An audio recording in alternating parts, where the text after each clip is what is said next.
নিয়ে যেয়ে তাকে নির্মমভাবে নির্যাতন করেছে। নির্যাতনের শেষে রাত ৩টার সময় তার মৃত্যু নিশ্চিত হয়েছে, তখন তাকে ফেলে চলে গিয়েছে।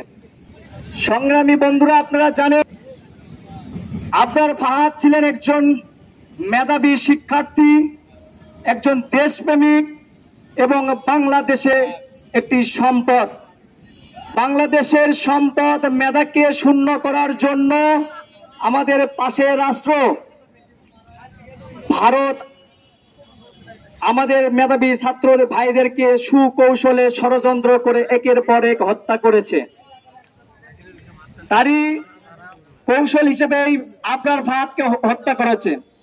আবরার ফাহাদ আজকে এই দিনে মৃত্যুবরণ করেছে, শাহাদাত বরণ করেছে। আজ 5টি বছর হয়েছে, তার বিচার আমরা এখনো পাইনি।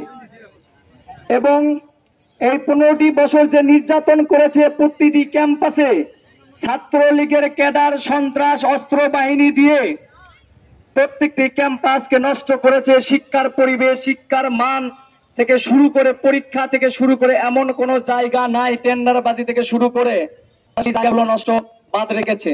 প্রত্যেকটি জায়গায় তাদের ছিল দখলে। এবং সাধারণ মেধাবী শিক্ষার্থী আতঙ্কের নাম ছিল বাংলাদেশ ছাত্রলীগ নামক একটি সন্ত্রাসী সংগঠন। শুধু ছাত্রলীগ না, এই ছাত্রলীগের সাথে বিভিন্ন শিক্ষা প্রতিষ্ঠানের শিক্ষক মন্ডলীগণ জড়িত ছিল এই হত্যার সাথে। আমরা আজকের স্মরণ সভা থেকে জোর দাবি জানাচ্ছি, বাংলাদেশের যে শিক্ষা প্রতিষ্ঠানে এখনো আওয়ামী লীগের দোসর, শেখ হাসিনার দোসর থেকে শুরু করে যারা এখনো চামচাগিরি করছেন, তাদেরকে আওয়ামী লীগকে প্রতিষ্ঠিত করার জন্য কাজ করছেন, আওয়ামী লীগকে সরে এই বিপ্লবকে নস্যাৎ করার জন্য যারা চিন্তা করছেন, তাদেরকে বলবো এই চিন্তা ভাবনা থেকে সরে এসে দেশ নায়ক জনাব তারেক রহমানের নির্দেশে প্রতিটি ক্যাম্পাসে এবং বাংলাদেশে গ্রামগঞ্জ, ওয়ার্ড, মহল্লা থেকে শুরু করে সুন্দর একটি বাংলাদেশ করার জন্য, একটি স্মার্ট বাংলাদেশ করার জন্য, একটি বসবাসযোগ্য বাংলাদেশ করার জন্য দেশ নায়ক জনাব তারেক রহমান কাজ শুরু করেছে।